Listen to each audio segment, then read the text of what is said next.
Estamos a martes 13 de agosto de 2024 y nos reunimos en esta jornada académica de análisis político, estratégico y geopolítico de el conflicto armado en Colombia, de su parte que no se ha contado como es, y que pretendemos reconstruir y articular dentro del contexto de la dinámica histórica y la prospección del país. Siempre nos interesa mucho ser prospectivos para mirar escenarios venideros. Hoy vamos a llegar a la emisión 601 y vamos a analizar un hecho que se convirtió en titulares de prensa de oportunismo mediático en su momento, pero que al desmenuzarlo y analizarlo nos vamos a dar cuenta dónde está esa falla retrospectiva, perspectiva y prospectiva que tiene la dirigencia política frente a la conducción de este fenómeno de la violencia. Y es que, ya lo hemos mencionado en episodios anteriores, el ascenso al poder del señor Lleras Camargo en 1958 para dar inicio al Frente Nacional estuvo matizado por la intervención de Estados Unidos, por la calculada idea que se le vendió al país desde la dirigencia política y probablemente con incidencia de Estados Unidos, que llegaba la verdadera democracia porque lo del general Rojas había sido la perdición del país, había sido una dictadura, una vulneración de derechos fundamentales, un atraso para Colombia y la lista de etcétera sigue. Obviamente todo eso era manipulado por unos dirigentes ansiosos de quedarse para seguir robándose el presupuesto y sacando ventajas personales del poder en Colombia.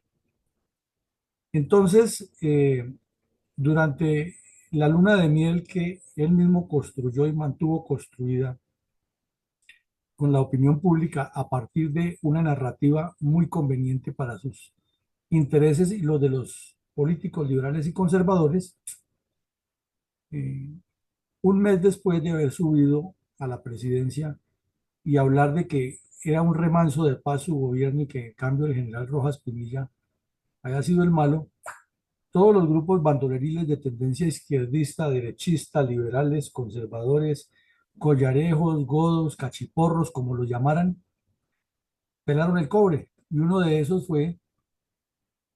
los que más se hizo famoso fue un bandido muy conocido como Chispas, que de remate, un curita de apellido Guzmán, a quien el señor Lleras Camargo le dio mucha importancia, se encargó de volver más importante al bandido y de convertirlo en toda una leyenda eh, de la transformación de las luchas sociales, cuando en realidad lo que era un asesino despiadado, un enfermo mental que asesinaba por gusto. Entonces entremos en materia porque esto está candente, mi coronel, debido a que el señor Lleras Camargo montó una operación militar para acabar, como han dicho todos. Pardo Rueda dijo que en 18 meses, Marta Lucía Ramírez dice que ella fue la que acabó con las FARC, eh, Santos dice que él es el dueño de la llave de la paz, y cada personajillo de estos en cada momento dice sus mentiras y no solamente que las dice, sino que las repite y se las cree. Y hay ilusos que les creen. Adelante, mi coronel. Coronel, ¿cuál era la situación de violencia y las características de las dirigencias políticas al inicio del Frente Nacional en septiembre de 1958? Miremos una radiografía así como muy vuelo de pájaro, pero muy diciente de lo que pasaba. Resulta que el señor Lleras Camargo nos vendió el cuento de que él había iniciado un proceso de verdadera pacificación porque no han vuelto a pelear entre dirigentes liberales y conservadores por la guerra que había existido antes o en la guerra que ha existido antes. Y eso pues es parcialmente cierto, ya no peleaban entre ellos, ya la pelea era por la repartija de puestos de frente, mientras cada uno con sus secundones tenía grupos armados en las regiones, y eso se lo dijo el general Ruiz Novoa en el Congreso de la República en el año 64 y no les gustó mucho, pero fue la verdad. Eran el Partido Conservador y Liberal de dientes para afuera y en declaraciones públicas a nivel nacional y departamental siempre anunciaban anuncios unionistas, pero cada directorio por su lado promovía la violencia y el señor López Miquelsen, que se unió con los comunistas, le dio paso a otros tipos de violencia y el, la plataforma de lanzamiento, el trampolín para que nacieran los grupos comunistas que hoy, 60 años después, siguen haciendo daño al país. Entonces se recrudece la violencia tripartidista que el general Rojas la ha tenido por lo menos quieta, porque sabemos que Rojas no negoció con los bandidos comunistas, le entregue las armas, sino que les hizo una negociación en la cual se quedaban quietos y ahí estaba Tiro Fijo con todas sus bandas y todos los otros bandidos, Richard, los demás que hicieron famosos en esa época. Eh, el populismo extremo del señor Lleras Camargo es ya algo que raya en el delirio. Si a Petro le dicen que es un lunático enfermo, narcisista, pues este señor tampoco se le quedaba atrás como no se le quedó atrás Andrés Pastrana ni Juan Manuel Santos. Era un tipo demasiado populista y utilizaba en esa época la tecnología que estaba saliendo de moda, como la, la facilidad de los transportes aéreos para que los presidentes hicieran presentes en las regiones y probablemente siguiendo instrucciones del Pentágono, de la Casa Blanca, que era la que le manejaban toda esa parafernalia, comenzó a aparecer en distintas regiones y cada presentación del señor Lleras era una manifestación política. Entonces cuestionan a Petro con su populismo y sus mentiras que dice ahora, pero es que los otros han hecho lo mismo. Y eso lo hicieron por lo menos en el Frente Nacional los cuatro presidentes. Era que cada visita que hacían a una región no era como la que debe hacer un presidente, que es ir a enterarse de lo que está pasando, reunirse con los directivos, con los gremios, con los partidos, mirar los problemas, hablar con las fuerzas militares y de policía, eh, proponer soluciones con los ministros. O sea, una acción mucho más de ejecutiva. No, eso era que Lleras Camargo visita Cajicá y eso movían desde los pueblos de la sabana a cuanta persona podían y era una manifestación completamente eh, exorbitante, que estuvo en Estados Unidos y regresa y entonces aquí los liberales y conservadores para mantener la idea de que el malo ha sido Rojas y que no se podía darle ni un espacio más a López Mikkelsen, entonces manifestación del pueblo desbordado en las calles y es tan ridículo que lo vimos aquí, que en un viaje que hizo Lleras Camargo a Estados Unidos, lo recibieron en el aeropuerto El Dorado, el de Techo, perdón, desde ahí hasta el Palacio de San Carlos, filas de gente en la calle aplaudiéndolo y con flores, y como hecho, había llegado de la luna el señor Lleras. Entonces el populismo fue extremo y eso lo han aprovechado todos. Así es de que este sujeto que tenemos ahora no es el primero que lo hace. Eh, Se inventaron los mandos militares que estaban en el poder, la junta militar, antes de entregar la creación de una comisión que investigara las causas de la violencia. ¿De dónde venía eso? Porque es que no nos pueden meter los dedos en la boca sin haber ido donde la odontóloga. Resulta que cuando vinieron las comisiones Curry y Lefebvre y la CEPAL, que fueron las tres comisiones serias que hicieron investigaciones sobre cómo estaba la inversión, las finanzas públicas en Colombia, sus conclusiones fueron fuertes.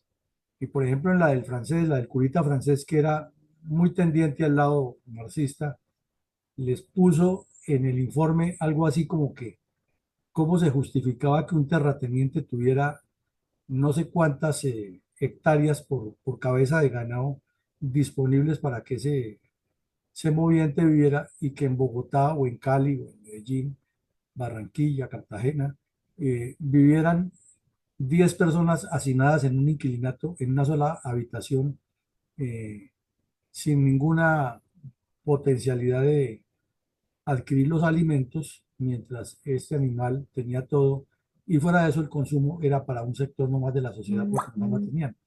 Entonces, con base en eso comenzaron los violentólogos y sobre todo los comunistas a montar la teoría de que la violencia política tenía una justificación en la pobreza, no en las intenciones del Partido Comunista, sino en la pobreza. Y pues la pobreza es un problema que existe en todos los estados, hasta entre los más ricos. Entonces, la solución no es la lucha armada. Entonces, la junta militar, que estaba completamente atada, además porque no era que tuviera a ninguno pensante ahí que se dijera, este es un estadista, sino fueron 5 altos mandos que por circunstancias del destino les tocó recibir eso, también eran como ansiosos de protagonismo algunos, eh, se dejaron meter los dedos en la boca del señor Gerard Camargo con que había que formar una comisión investigadora de la violencia. Y esa falta de percepción, de análisis, de leer más allá de lo que viene, es lo que ha caracterizado al estamento militar frente a la dirigencia política colombiana, que es trapacera y engañosa siempre. Y entonces, ellos crearon esa comisión, pero ya al final de su periodo, cuando prácticamente le entregaban a Lleras, entonces Lleras ya tenía la disculpa que si eso fallaba no lo ha creado él. Así de fácil, sino que eso venía del gobierno anterior y que era la coordinación civil que él había hecho con el mando militar para entregar el poder. O sea, sin odontólogo ni odontóloga les metió los dedos en la boca y le examinó todas las muelas. Luego vimos que estos sujetos que de dientes para afuera se abrazaban y hasta se volvían compadres, y liberales y conservadores, solamente por la rapiña del poder y por ver qué puestos, así como cuando distribuyen las comisiones en el Congreso, que a la mayoría les interesa es la comisión que hace los nombramientos, no les interesa la de defensa nacional, ni las relaciones exteriores, ni las demás, solamente les interesan las de presupuesto y la de nombramientos, que es donde los políticos son fuertes para tirarse el país.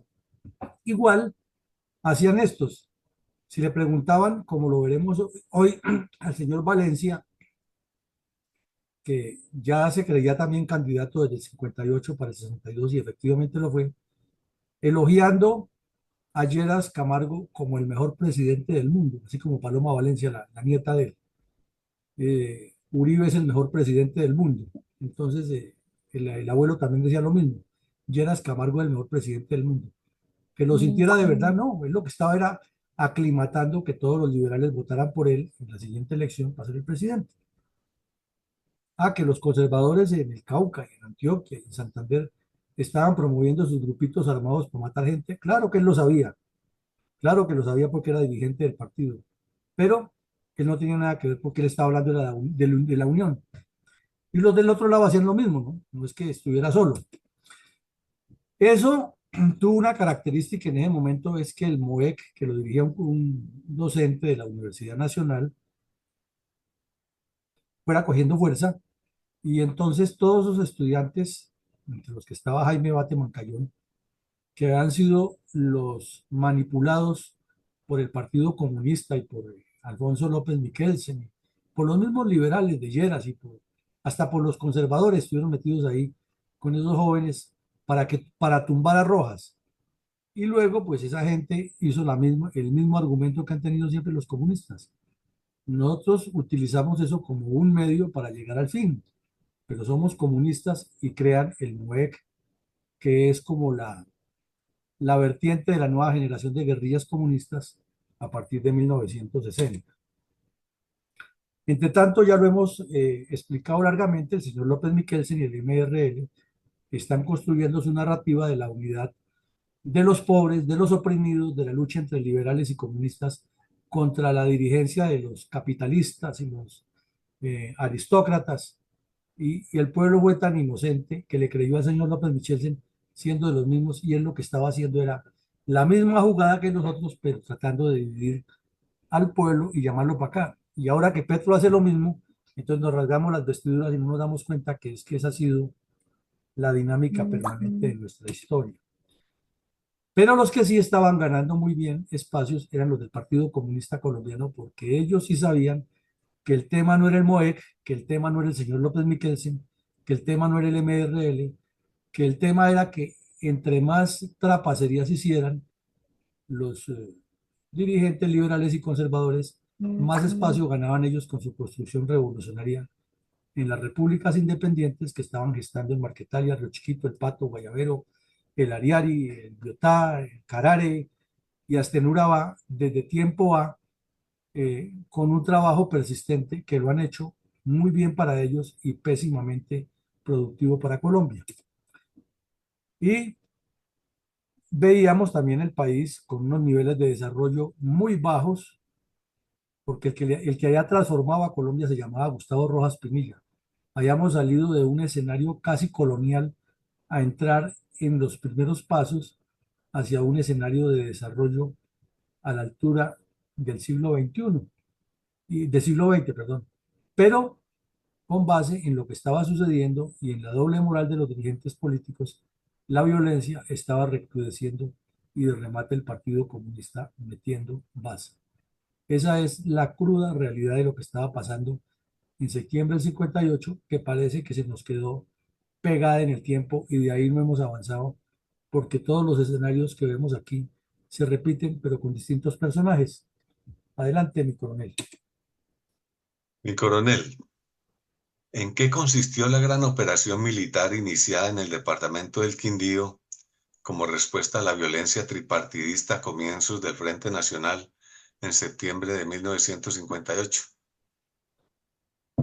Mi coronel, es que el populismo es el que queremos decir y vemos cómo se juega con la dignidad, con la moral y con la integridad de las tropas desde la dirigencia política ayer, hoy y siempre. 5 años antes de esta operación, que le dieron tanto despliegue como usted ve, el titular enorme en el periódico El Tiempo, mm, esos mismos dirigentes que ahora anunciaban esa operación militar contra los bandidos hablaban de que había que entregarle el poder a los militares porque no, no podían ellos gobernar lo mismo que han generado. Luego, durante el gobierno de Rojas se fue disminuyendo esa violencia, que hay que reconocerlo. Las acciones del gobierno Rojas fueron quitándole razón, se entregaron los bandidos en los llanos, etcétera. Y luego al final de Lleras de Rojas había que tumbarlo porque era un dictador, y porque ya el país no necesitaba ese dictador porque se había arreglado. Pero un mes después de que estaban diciendo eso, aquí los vemos. Los ministros viajando a Armenia, que todavía no era departamento, el que yo no era departamento, a reunirse con los mandos militares de 3 brigadas para montar una gran operación, porque es que el bandido Chispas, a quien según ellos ya habían convencido y a quien el curita Guzmán ya tenía supuestamente en línea, estaba nuevamente cometiendo barbaridades. Entonces, preguntas mil, respuestas casi ninguna. Entonces, ¿de qué era lo que hablaban? ¿Cuál era la paz que han construido? Ah, pero el populismo era impresionante. Y entonces aquí había una nueva forma de trasladarle la responsabilidad a terceros. Llegué yo, que soy el bueno, voy a salvar este problema que se armó, porque es que la culpa la tiene Rojas Pinilla.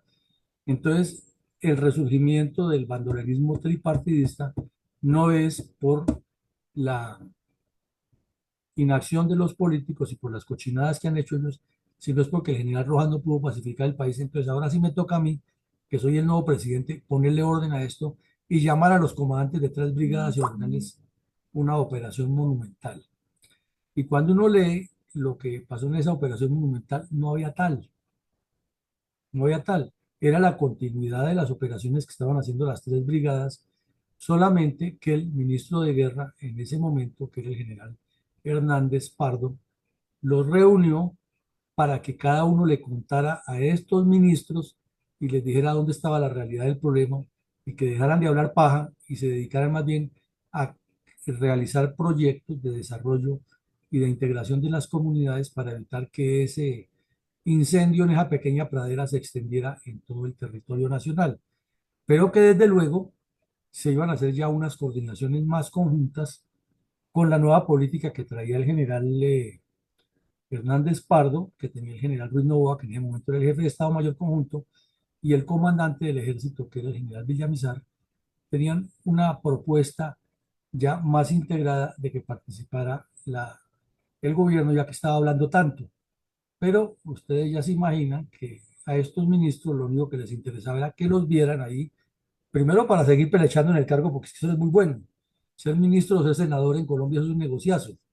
Y segundo, porque ellos también tienen sus ambiciones y su corazoncito, y todos En Colombia, absolutamente todos, desde la época de Simón Bolívar, cualquier persona que le dan un cargo medio importante se siente presidente de la República. Eso no es solamente los que aparecen públicamente. Pues sí, hemos tenido hasta de candidata Ingrid Betancourt y Marta Lucía Ramírez, analicemos de ahí para atrás. Entonces, el tema es ese, que la operación militar era la continuación de lo que estaba desarrollando esas brigadas, solo que se le quería dar una connotación de parte del ministro de Guerra de comprometer a los demás ministros. Y entonces salieron, pues cada uno a hablar de cómo se hacía y la prensa también especular. Entonces se hizo una reunión en el casino de oficiales del batallón Cisneros en Armenia, donde participaron todos estos personajes que venían y llegaron los comandantes de las tres brigadas, los comandantes de los batallones que estaban encargados de las operaciones, el jefe regional del DAS de cada departamento, los comandantes de los departamentos de policía y los secretarios de gobierno de los departamentos y de algunos municipios.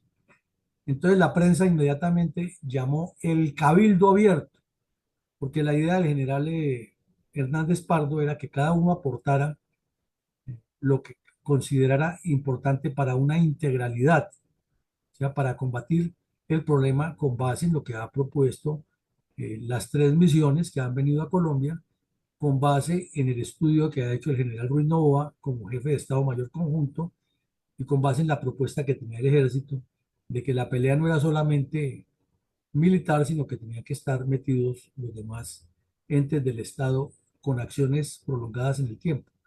Entonces la prensa inmediatamente, muy yerista, dijo que gracias a la bondad democrática se había hecho un cabildo abierto en el cual se han escuchado ideas fabulosas.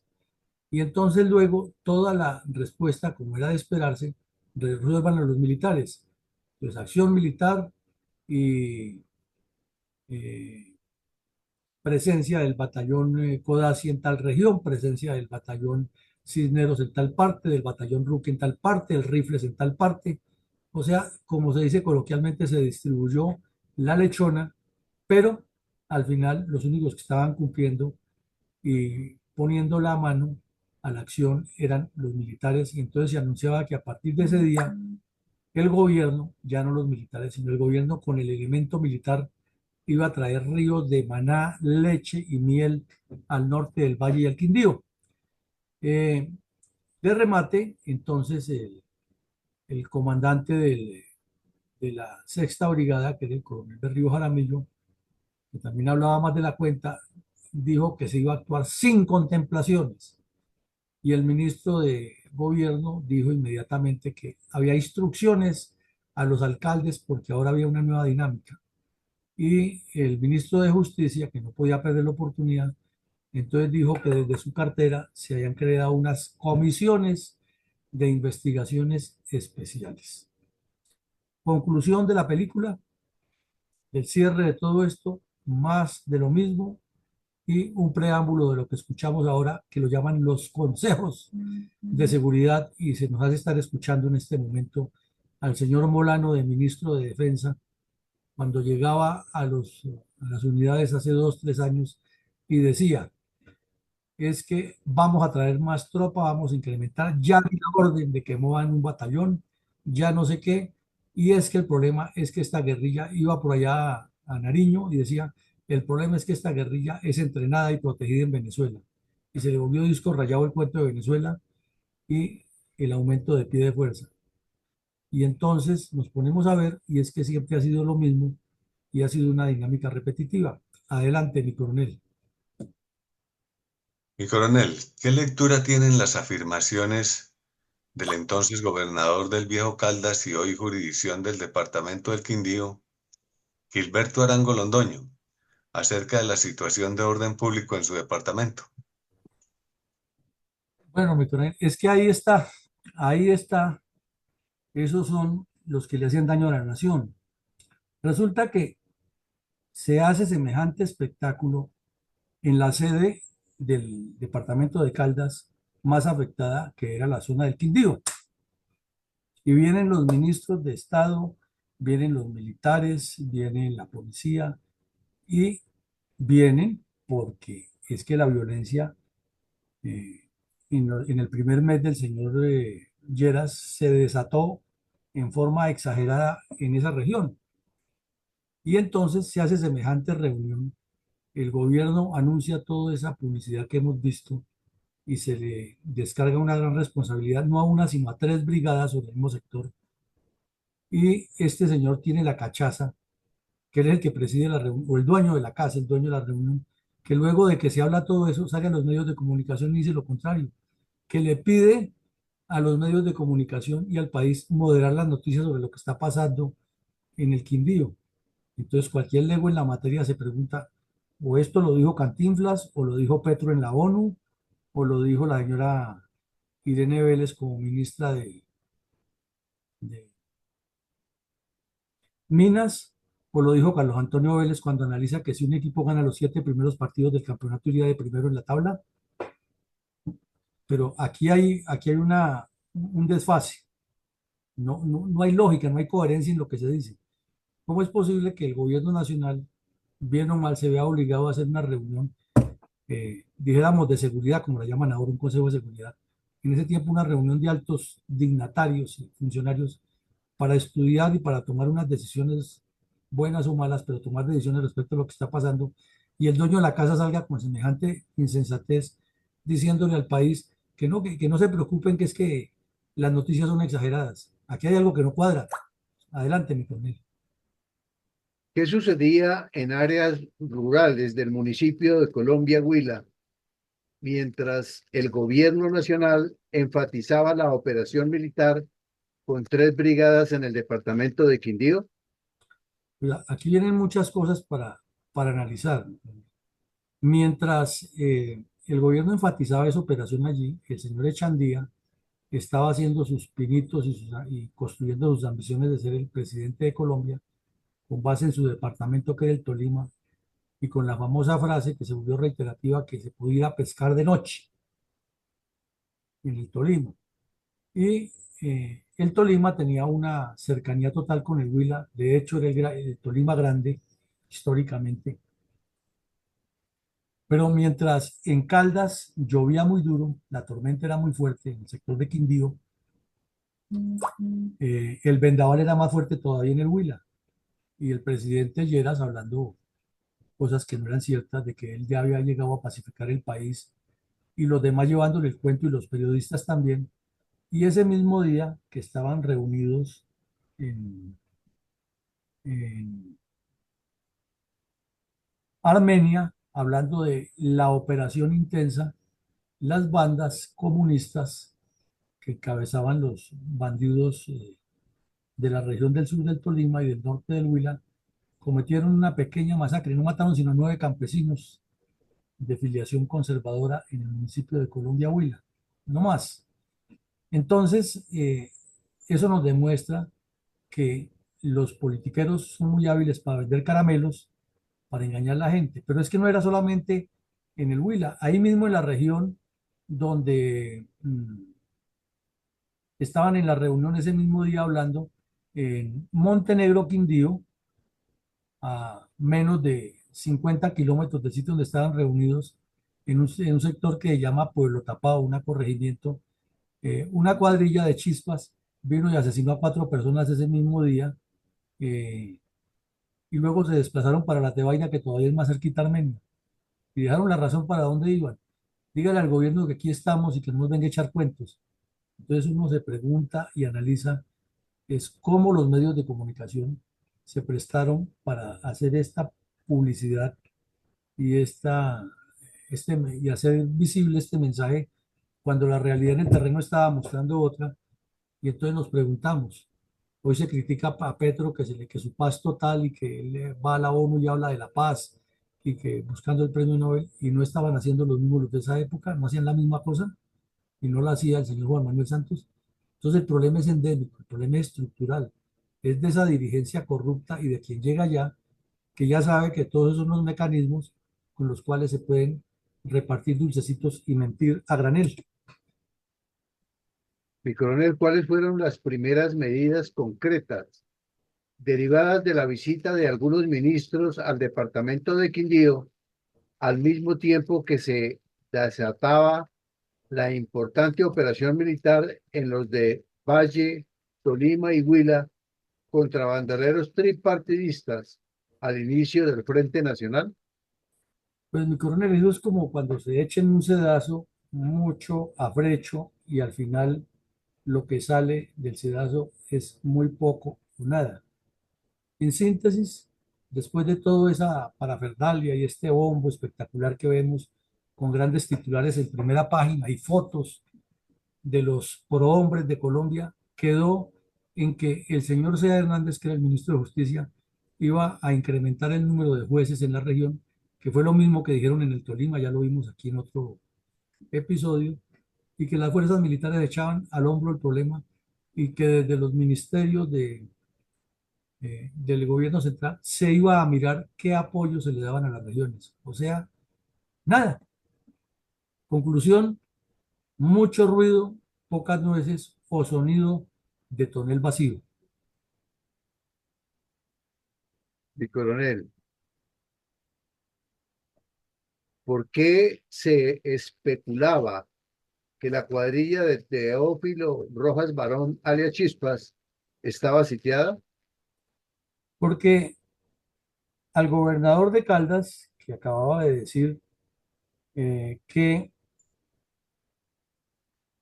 no le desprestigiaran su departamento, que no le bajaran, eh, o sea, que no se perdiera la imagen de que podía ser un posible candidato presidencial después, ¿no? Ese es el fondo del asunto. Eh, Le llegó una información que Chispas había reunido su gente porque se pensaba replegar de la zona mientras pasaba el vendaval de la operación que lo iba a buscar. Entonces, inmediatamente el señor aprovechó esa circunstancia para decir que tenía informaciones y las envió a la tercera brigada muy creíbles, de informantes muy serios, que la cuadrilla de Chispas estaba desbaratando y que eso ya era cuestión de días de que Chispas sería sometido por la fuerza, lo cual pues obviamente resultó como el anuncio de Pardo Rueda, que si en 18 meses no se desmovilizan, yo me pongo ahora, voy y lo saco a Pastorejos de la Uribe, o el de Marta Lucía Ramírez, que dijo que en menos de un año ella acabaría con las FARC y que en menos de 10 años pondría a una mujer de comandante de las fuerzas militares. O sea, la politiquería al orden del día. Y de remate, el batallón Cisneros capturó en Armenia a un bandido que le decían el Capitán Conejo, que tenía una gran cantidad de crímenes en su haber y le encontraron unos documentos de comunicaciones internas que él manejaba con Chispas. Y pues como en todas las cuadrillas había problemas, entonces a partir de esa información ya el señor dio por cierto que la cuadrilla de Chispas estaba desarticulada porque estaba en problemas con el Conejo. El Conejo pues tenía sus problemas ya individuales ante la justicia, pero en los documentos que le encontraron se notaba que tenía algunas dificultades con Chispas. Entonces, pues eso hizo parte del informe que se presentó ahí, que lo ha ido a presentar el comandante de la brigada o el comandante del batallón, pero naturalmente eso lo aprovechó el gobernador como todo politiquero para decirle a los visitantes de Bogotá que miren los éxitos que había y que, mejor dicho, esa cuestión de Chispas era como veíamos hace unos días que dijo el tiempo también con la entrega de 10 bandidos del ELN, que ya es una cuestión de días que el ELN se acababa, o cuando el general Padilla salió y dijo que la muerte de Raúl Reyes era el fin del fin. Y han pasado exactamente 16 años y no hemos visto ni siquiera el principio de ese fin. Adelante, mi coronel. Mi coronel, ¿fue efectivo el plan de gobierno Lleras Camargo para las zonas de violencia? Mi coronel, es que se inventaron tanto cuento que se quedaba en el papel y en la promesa, que no es nada nuevo y después lo vimos a lo largo de los diferentes gobiernos, ¿no? En los planes desarrollo de Virgilio Barco en las zonas de conflicto y esa plata se vuelve como si fuera hecha con vapor, no es sino ponerle un poquitico de calor y se esfuma. Entonces vemos que el señor Hernando Agudelo Villa, que estaba metido muy con el tema de la sociedad económica colombiana, la sociedad colombiana de economistas, mejor, y Hernán Echavarría Olózoga, que también fue otro de los que era muy visible en la crítica y en las propuestas, pero nunca pasó de ahí, plantearon que hay que establecer un equilibrio social, o sea, el agua moja, el aire es importante para la navegación y el equipo que más goles válidos mete en un partido gana eh, ese juego. Entonces, pues dijeron eso y los medios le dan una publicidad y también titulares en primera página y continuación en la página novena. Y luego publican otra cosa aquí que es a donde vamos como analistas. Acordado el plan de rehabilitación para las zonas de violencia. Y dicen que tendrá censo de familias, que se enfocará en viudas y huérfanos, que tendría comisiones en 5 departamentos de la Cruz Roja y comités de seguimiento en las capitales. Si vemos esos 5 puntos, nos suena a lo que siempre hemos oído decir a cada gobierno en cada época para evitar los problemas de la violencia o minimizarlos. Pero de esa lista de mercado, ¿dónde está la realidad de que eso se ha llevado a cabo? Nunca. Y finalmente lo que termina siendo visible es la acción de la Cruz Roja, buena, mala, regular o pésima, casi siempre con sesgos a favor de la delincuencia, y no más.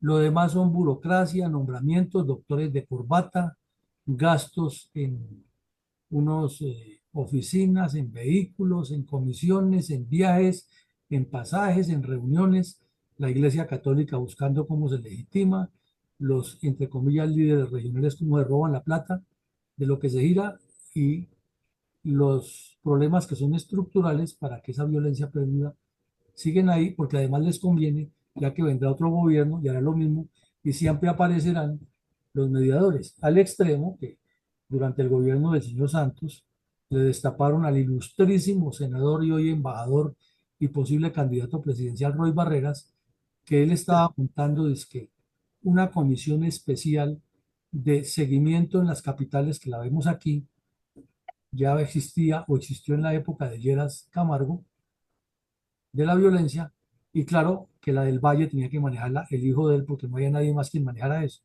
Y casi nos meten ese golazo. Pero no lo metió él, lo metieron otros. Y ahí vemos gente que dice que la política es muy dura, pero hacen todo lo posible por volver a ocupar los cargos.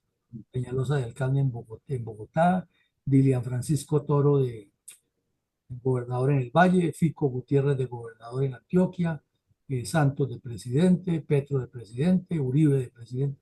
Pero es que trabajar en política es muy duro. Pero ojalá me relijan, ¿no? Ojalá repita yo. Entonces, aquí hay algo que no cuadra, ¿no? Síntesis, para resolverle su pregunta, mi coronel, de todos los sectores se habla mucho y ejecuciones pocas, se presentan planes rimbombantes y concreto, nada. Lo mismo que antes. Mi coronel, ¿cuáles fueron los primeros resultados en los departamentos de Valle y Caldas como consecuencia de la masiva operación contra bandoleros tripartidistas en septiembre de 1958?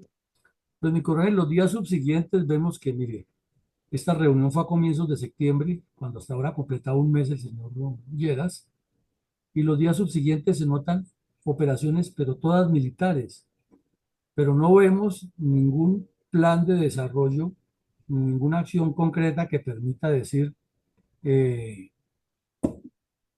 efectivamente, esta visita de estos ministros le dio una dinámica distinta al desarrollo social, político, económico y cultural de la región, ¿no? Se limitó a que fueran las acciones militares y pues obvio los soldados, las tropas, el ejército comprometido con mandos exigentes y con los pocos recursos se cumplía la misión, con aciertos y desaciertos, pero se cumplía. Entonces vemos que en breve fueron capturadas varias bandas de delincuentes en Caldas. Y entonces uno pregunta, si días antes el señor gobernador decía que no le exageraran lo que pasaba, entonces ¿por qué se seguían capturando bandoleros allá? ¿Dónde está el desfase? Lo mismo en Tuluá, que es eterno el problema de la violencia, mm, que un mayordomo eh, con su propia arma de dotación eh, dio de baja a un bandido y vio a otros dos que iban a asesinar a las personas que estaban ahí. Eh, que en Sevilla Valle, tropas de la Tercera Brigada en un enfrentamiento dieron de baja a dos bandoleros más de una cuadrilla de esas que comulgaban con el MRL.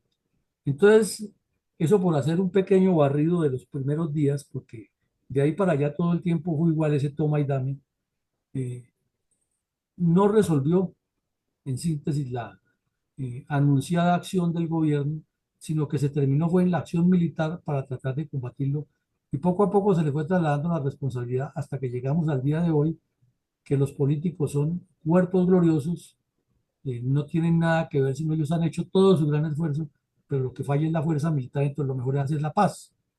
Y ese es el mismo cuento que nos han vendido siempre. Y aparecen sujetos descompuestos como Juan Manuel Santos diciendo, señora, ¿usted enviaría a un hijo a la guerra? O disfrazando al hijo de soldado y metiéndolo en el ejército a que viviera sabroso y tuviera hasta helicóptero particular para moverse por el país. Triste realidad, mi coronel. Gracias, mi coronel. ¿Qué ocurrió con los bandoleros que perpetraron una masacre de 9 personas en área rural del municipio de Colombia, Huila? Eh, igual, el ejército salió a buscarlos, los localizó, tuvo combates, dio de baja a algunos, capturó a otros, pero aquí viene algo que tenemos que verlo en un episodio diferente porque este es un hecho que lo amerita. Un grupo de estos bandidos fue y asesinó nada más sino a 24 personas, no más, ahí en los límites de Tolima y Huila, en esos días. Y a los pocos días llegó la comisión negociadora de la violencia y de un momento a otro el bandido que ha cometido esos crímenes publicó un comunicado que se lo redactó el curita diciendo, a partir de hoy me vuelvo bueno, yo soy de acuerdo con el Frente Nacional y que no haya más violencia en Colombia. ¿Y los 24 muertos qué? Entonces nos rasgamos las vestiduras porque el señor Santos creó la, la JEP que está protegiendo a los bandidos y es que eso ha ocurrido siempre. Belisario Betancur lo sacó de la cárcel. El señor Lleras de Camargo se inventó esa comisión que iba de una vez a dar bendiciones y a quitar responsabilidades. Entonces el problema es estructural y el problema es que el ejército y la policía son los que ponen los muertos, la sangre, el sacrificio y los políticos caen como los gatos parados siempre. Mi coronel, ¿por qué se especuló tanto con el anuncio de rendición del bandolero liberal Teodoro Tacumá?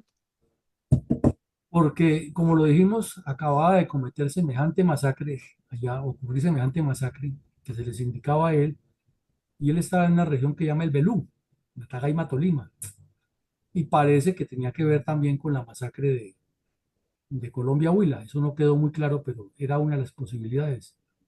Pero entonces allá fue el curita y fueron los de la comisión esa y se volvió buena persona.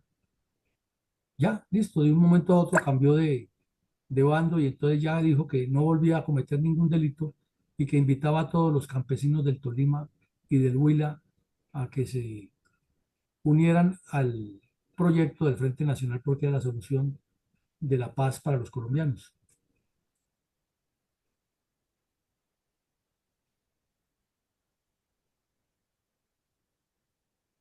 Mi coronel, se logró contener la violencia en el Quindío con la gigantesca operación militar anunciada por el gobierno de Lleras Camargo como la solución a los problemas? Mm, Se logró contener en el sentido de que el ejército y la policía y el DAS cumplieron con su misión y dieron de baja un poco de bandidos de esos y capturaron a otros. Pero también sabemos, y lo hemos visto aquí varias veces, o que lo soltaban los jueces por distintas razones, inclusive ideológicas, o porque había personas de la administración pública que tenían unos poderes omnímodos y sacaban gente de la cárcel por encima de la decisión de un juez, o porque había corrupción. Entonces, eso era como un círculo vicioso. Y de remate, era muy común que a cada rato se fugaran de las cárceles por corrupción de la Guardia Penitenciaria, que dependía del ilustrísimo ministro de Justicia que había ido a anunciar allá, el señor C. Hernández, que había ido a anunciar al Quindío que iba a incrementar el trabajo de su ministerio con más jueces, con más acciones, pero del dicho al hecho hay mucho trecho. Y vemos que en el Quindío, aquí en este recorte, seguían eh, los combates y más bandidos muertos, más bandidos capturados, y lo mismo en el Valle. E igual en la operación que estaba haciendo el ejército contra los que han asesinado en la masacre de Colombia de 9 personas, habían caído unos bandidos cerca de Baraya, en Villavieja, eh, y se presumía que había algún nexo con el tal Takuma, pero como ya él era del proceso de paz, no se podía tocar ni mirar para ese lado. Entonces es como una repetición de la repetidera, mi coronel. Mi coronel, ¿en qué consistió el pacto entre liberales y conservadores firmado en el departamento del Tolima en septiembre de 1958? Pues que resulta, mi coronel, que Tolima y Quindío son muy interactuantes geográficamente, geopolíticamente, geoeconómicamente, geohumano. Por todo eso es muy actuante porque la cordillera, en lugar de separarlos, los une en intereses y en condiciones de vida, porque son como dos departamentos que han crecido al calor de, de esas migraciones y de esa violencia y de esas colonizaciones desde la época en que los paisas se movieron y se regaron por toda la región. Resulta que hubo un asalto eh, en Calarcá, Quindío, muy cerca del sitio donde se reunieron a la rimbombante planeamiento de que el gobierno nacional iba a meter la mano a eso, y los bandidos de Chispas mataron a 6 personas. Entonces, inmediatamente, desde eh, el Tolima, los jefes de los dos partidos reunieron a los delegados de varias regiones donde había más polarización y se firmaron la pipa de la paz y firmaron un acuerdo donde están los nombres de los que lo firman y dicen que a partir de ese momento ellos, liberales y conservadores, trabajarán en respaldo al señor Lleras Camargo y al Frente Nacional. O sea, publicidad política pagada y favorable al gobierno sin hacer mucho esfuerzo. Mi coronel, ¿cuáles fueron los resultados operacionales de 3 nuevos combates del ejército contra bandoleros tripartidistas en los departamentos del Valle, Huila y Quindío como resultado de la gran operación militar anunciada por Lleras Camargo? Pues en el Huila hubo la captura de unos bandoleros y la baja de 4 de los que han participado en la masacre, que como acabamos de decir fue en Villavieja. Ellos han cometido la masacre en Colombia, Huila, y el combate se presentó en... Habían cometido la masacre en Colombia y Huila, y el combate se presentó en límites de Villavieja y Baraya, y ahí fueron dados de baja estos bandidos 4, que inclusive viniendo de cometer la masacre en Colombia, Huila, habían asesinado a una niña y herido a varias personas de una familia de apellido Barrios por cuestiones políticas, porque han llegado a buscar los adultos para matarlos, pero no los encontraron, encontraron la niña y a esa la asesinaron, y a unos empleados de la finca. En el Valle, tropas de la policía y el ejército en Argelia y Anselma dieron de baja a un bandido que le decían el Erizo, a otro que le decían Micolargo, que eran miembros de las cuadrillas de Chispas y estaban causando terror en la región.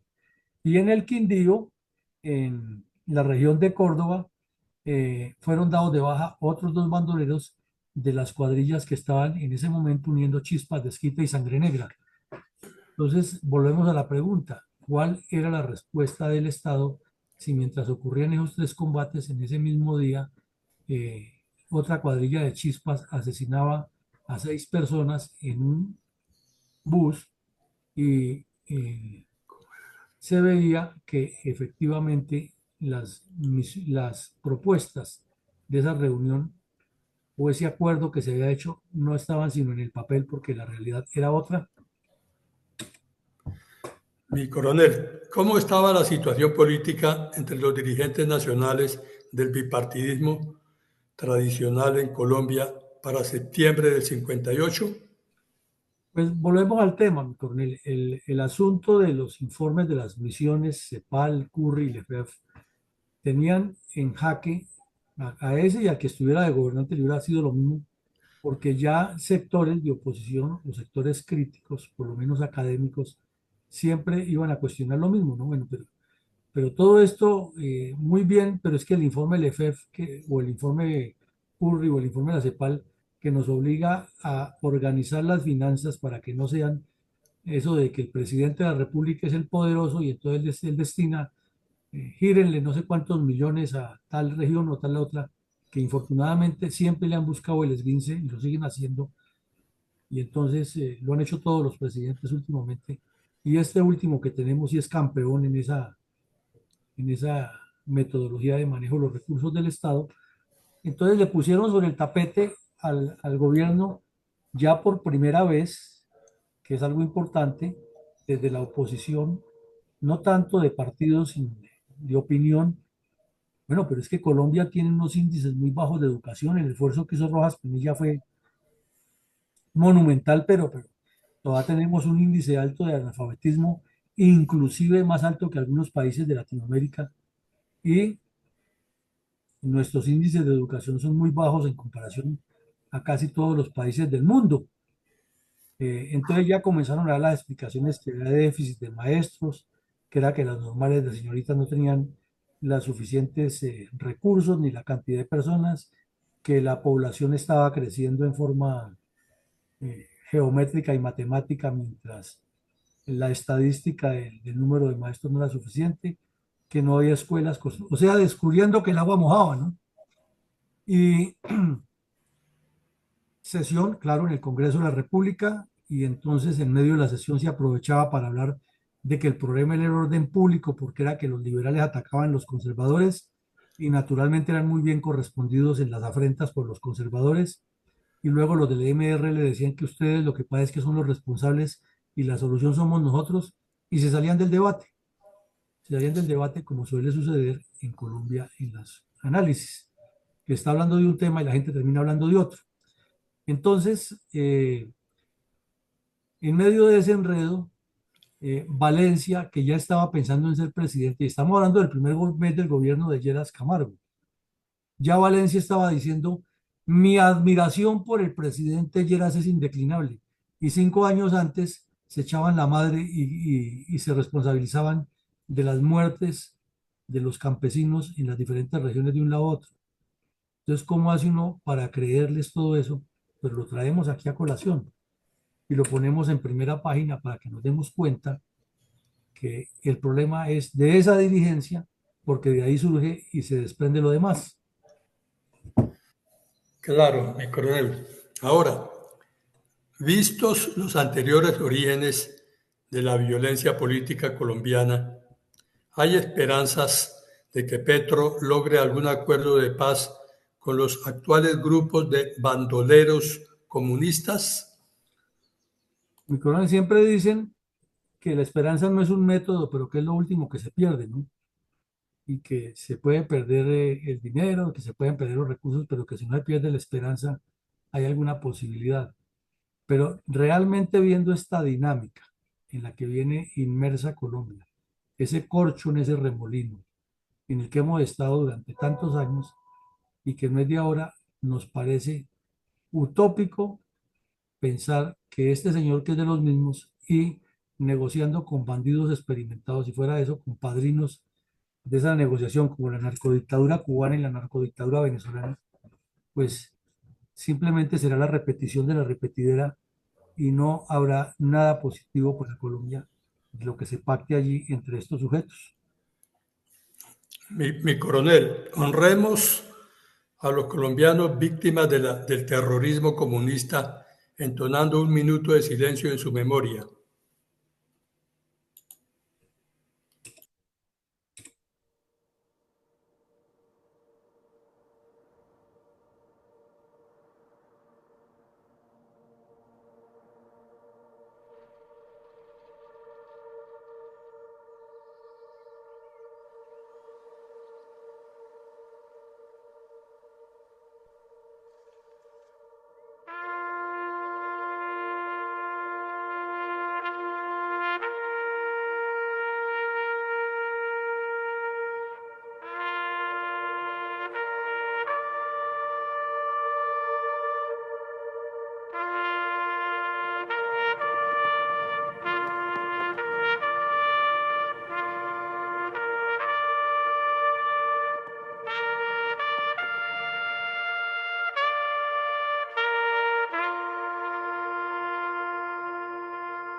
Mi coronel, ¿nos puede presentar unas reflexiones acerca de las enseñanzas que deja la importante operación militar en los departamentos de Valle, Quindío, Tolima y Huila contra bandoleros tripartidistas al inicio del Frente Nacional?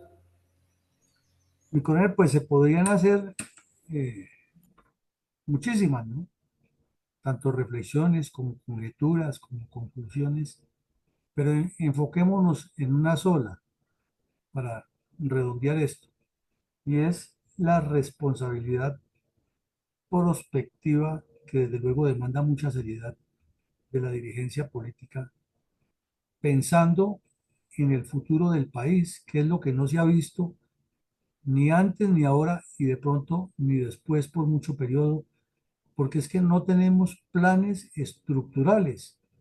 Todos sabemos que no hay ningún plan perfecto, que nada se desarrolla al milímetro de lo que se concibe, porque vienen eventos, sucesos y condiciones que pueden cambiar, pero desde que se tengan los objetivos en la mira, siempre se buscará la forma de llegar al objetivo, que es lo que no ha existido. Dijéramos que como propósito general, como intención, que se reunieran los ministros del señor Lleras con los mandos militares de la época para planear una estrategia o para por lo menos proponer unas ideas, es muy válido y es inclusive importante y valioso. Pero es que del dicho al hecho hay mucho trecho. No basta simplemente con decir, con exteriorizar un deseo. Es que detrás del deseo tiene que haber un compromiso y detrás del compromiso tiene que haber unas líneas de acción y detrás de esas líneas de acción tiene que haber unas etapas, unas metas, unas tareas, unos objetivos y un gran propósito general. Y es lo que infortunadamente ni hemos visto ni vemos en ninguno de estos personajes. Y al hacer la revisión de lo sucedido, nos damos cuenta que es la reiteración permanente de esa mecánica. Entonces, con eso creemos que podría ser la conclusión más obvia, porque las responsabilidades son absolutamente políticas y la fuerza militar no puede seguir eternamente siendo utilizada para resolver con las armas problemas que tienen que resolver ellos con estructura, sin dejar de utilizar la fuerza militar cuando sea necesario para someter al que no se someta. Adelante, mi coronel, con su comentario. Gracias, mi coronel. El comentario para el capítulo 601 de la verdad histórica. Toda esta violencia partidista, recapitulada en el día de hoy y llamada como la mala vida, se recrudeció después del gobierno del general Rojas Pinilla en los finales de la década de 1950 y fue la demostración de la incompetencia para gobernar de los líderes políticos.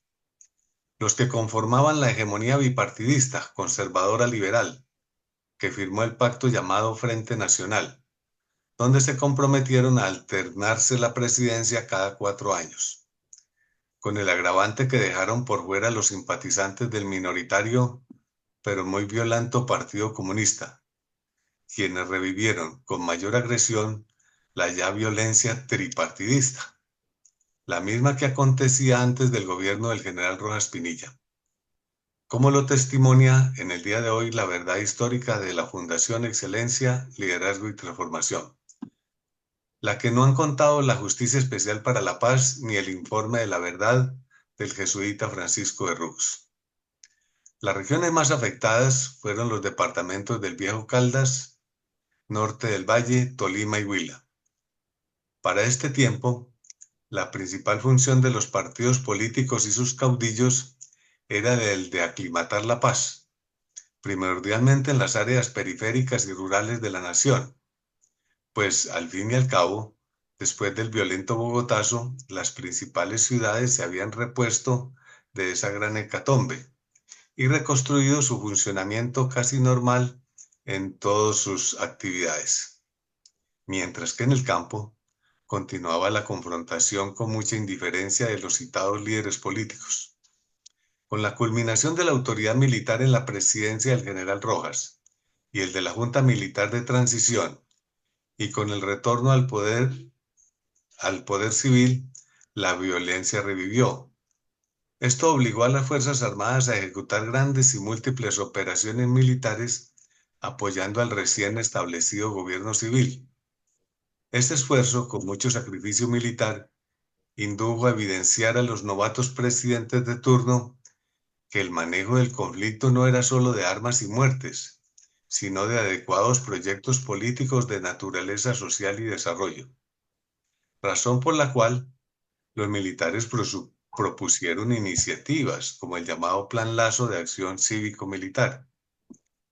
Pero esa ideología molestó a varios mandatarios porque ponían en evidencia su falta de objetivos sociales y su empirismo directivo, de tal forma que altos mandos militares sufrieron consecuencias profesionales. Y en las heroicas filas, las tropas también aportaban su cuota de vidas en el combate. La violencia se ha prolongado por más de medio siglo hasta nuestros días. Por eso la importancia de recordar la verdad histórica para que reflexionemos sobre la necesidad de cambiar nuestra cultura y forma de pensar. Muchas gracias, mi coronel. Bueno, muchas gracias. Muy al lugar, complementario, colateral lo que usted dice con lo que hemos analizado hoy. En síntesis, este suceso, tan poco conocido por la opinión, pero afortunadamente retrotraído al escenario por Fundel hoy, nos debe servir a todos los colombianos y a quienes investigan nuestro conflicto o siguen nuestra situación como parte del continente, como un referente para evaluar que la política es demasiado dinámica, pero que hay que hacer que esa dinámica sea productiva para el país y no productiva para quienes la dirigen, porque infortunadamente así es que la ven ellos. No se preocupan cómo le está yendo al país, sino cómo les está yendo a ellos. No cómo sacan adelante los programas y los proyectos dentro de las comunidades afectadas, sino cómo su imagen se enriquece con esos programas y proyectos, así no sean efectivos. Y esa es la prueba. Usted lo acaba de decir. El tema es complejo, denso y necesita evaluación, reevaluación y examen permanente. Esta noche tendremos un tema interesante, el análisis de la incidencia del narcotráfico en la microeconomía colombiana, y mañana continuaremos con nuestra memoria histórica y las actividades diarias de la Fundación. Un feliz día para todos, muchísimas gracias por su asistencia y que Dios nos siga acompañando y bendiciendo.